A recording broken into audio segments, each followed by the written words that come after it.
Bien-aimés dans le Seigneur, bonjour, que le Seigneur nous bénisse. Bienvenue dans notre partage quotidien Living Word. Ce matin, nous allons partager encore la parole de Dieu.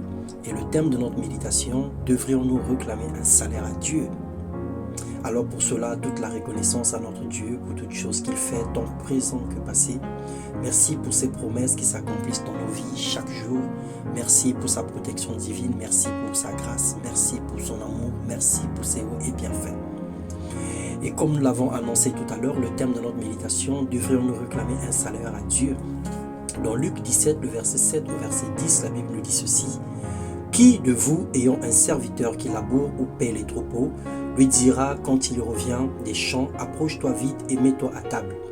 Ne lui dira-t-il pas au contraire, prépare-moi à souper, ceins-toi et sers-moi, jusqu'à ce que j'aie mangé et bu?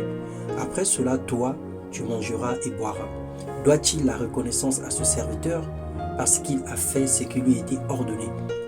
Vous, de même, quand vous avez fait tout ce qui vous a été ordonné, dites, nous sommes des serviteurs inutiles.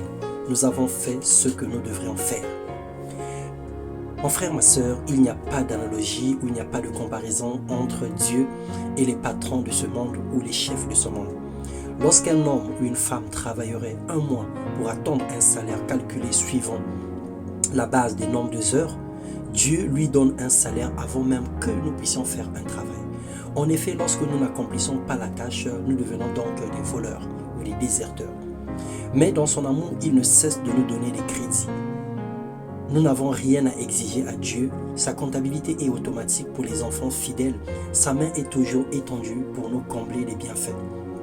Dans le livre, le premier épître de Timothée, le chapitre 5, le verset 18, la Bible déclare « Tu ne mettras pas de muselière au bœuf qui foule le grain, et encore, l'ouvrier mérite son salaire. » Le salaire de l'ouvrier chrétien est un mérite.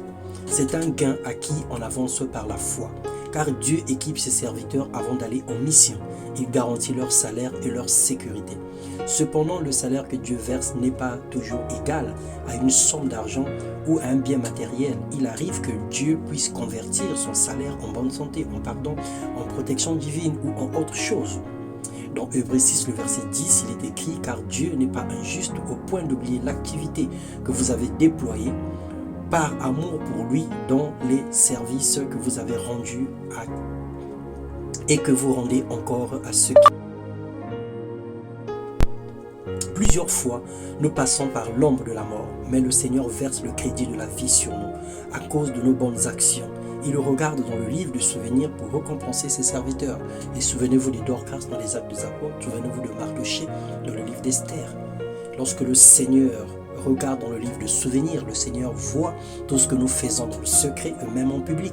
Et le Seigneur, pour cela, nous tient reconnaissance. Mettons-nous à l'œuvre de façon désintéressée, servant le Seigneur sans attendre quoi que ce soit en retour, sachant qu'il ne nous oubliera jamais. Alors fais l'œuvre de Dieu avec patience et zèle.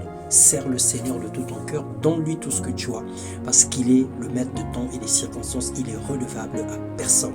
Que le Seigneur vous bénisse, soyons humbles, n'exigeons rien à Dieu, au contraire, soyons des enfants soumis, obéissants, marchant comme lui il veut que nous marchions, faisons son œuvre comme lui il le demande, ne nous comportons pas comme Jonas et ne discutons pas les opinions avec le Seigneur.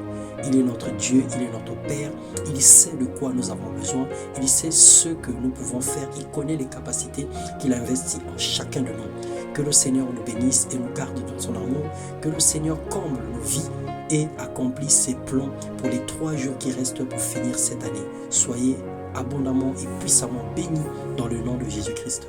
Amen.